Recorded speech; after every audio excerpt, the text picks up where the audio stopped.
नमस्कार, sunrise news देख रहे हैं आप और मैं आपके साथ सलोनी सनी। देश के सबसे बड़े राज्य उत्तर प्रदेश में अगले साल विधानसभा चुनाव होने हैं, जिसमें सपा, कांग्रेस, बीजेपी और बसपा सभी अपनी अपनी जमीन तलाशने की कोशिश कर रही है।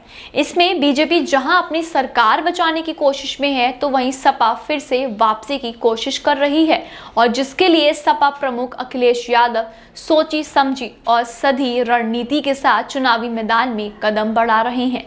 क्या है अखिलेश यादव की रणनीति, इस वीडियो में हम आपको समझाएंगे। दरअसल सत्ता में वापसी के लिए अखिलेश यादव राजनीतिक दलों में गठजोड़ करने के साथ साथ अपने राजनीतिक समीकरण को भी दुरुस्त करने में जुटे हुए हैं। पश्चिमी यूपी में अखिलेश की टेंशन किसान आंदोलन और जयंत चौधरी ने कम कर दी है, लेकिन पूर्वांचल में उनकी टेंशन बढ़ी हुई थी और अब उसे कम करने का काम कर रहा है राजभर समुदाय, क्योंकि राजभर वर्ग पूर्वांचल की सियासत में किंग मेकर माना जाता है। यही वजह है कि राजभर समुदाय को साधने के लिए अखिलेश इस समाज के सभी दिग्गज नेताओं को अपने पाले में करने की कोशिश कर रहे हैं और बहुत हद तक लाने में कामयाब भी हो गए हैं।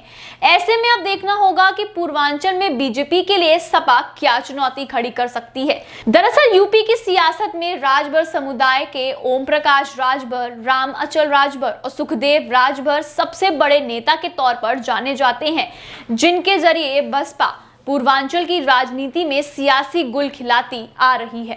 बसपा में ओबीसी चेहरे के रूप में पहचान बनाने वाले राम अचल राजभर रविवार को सपा में शामिल हो गए हैं। सुहेलदेव भारतीय समाज पार्टी के अध्यक्ष ओम प्रकाश राजभर पहले ही सपा के साथ चुनावी गठबंधन की घोषणा कर चुके हैं। इसके अलावा राजभर समाज के सबसे बड़े नेता के रूप में जाने वाले बसपा के संस्थापक सदस्य रह चुके सुखदेव राजभर भी जीते जी अपने बेटे को अखिलेश यादव के साथ कर गए हैं।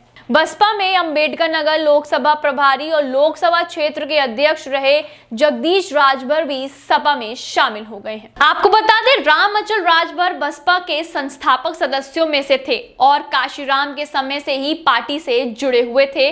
राम अचल को बसपा संगठन के शिल्पकार के रूप में जाना जाता है और अकबरपुर से 5 बार के विधायक हैं।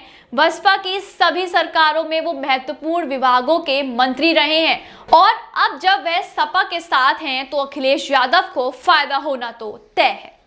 आपको बता दें कि साल 2017 के चुनाव में ओम प्रकाश राजभर ने बीजेपी के साथ मिलकर किस्मत आजमाई, जिसका सियासी फायदा दोनों पार्टियों को मिला था। यूपी की लगभग 22 सीटों पर बीजेपी की जीत में राजभर वोट बैंक बड़ा कारण था, जबकि 4 सीटों पर ओवी राजभर की पार्टी को जीत मिली थी। बीजेपी के साथ राजभर की दोस्ती टूट गई और अब अखिलेश राजभर समाज के जातीय आधार को देखते हुए उनसे हाथ मिला चुके हैं। इस वीडियो में फिलहाल इतना ही। ऐसी और वीडियोस के लिए आप जुड़े रहें मेरे साथ और देखते रहिए सनराइज न्यूज। आपको ये वीडियो कैसे लगा हमें कमेंट करके जरूर बताएं। साथ ही साथ इस तरह की वीडियोस के लिए इस वीडियो को लाइक करें, शेयर करें और हमारे चैनल को सब्सक्राइब करना ना भूलें। धन्यवाद।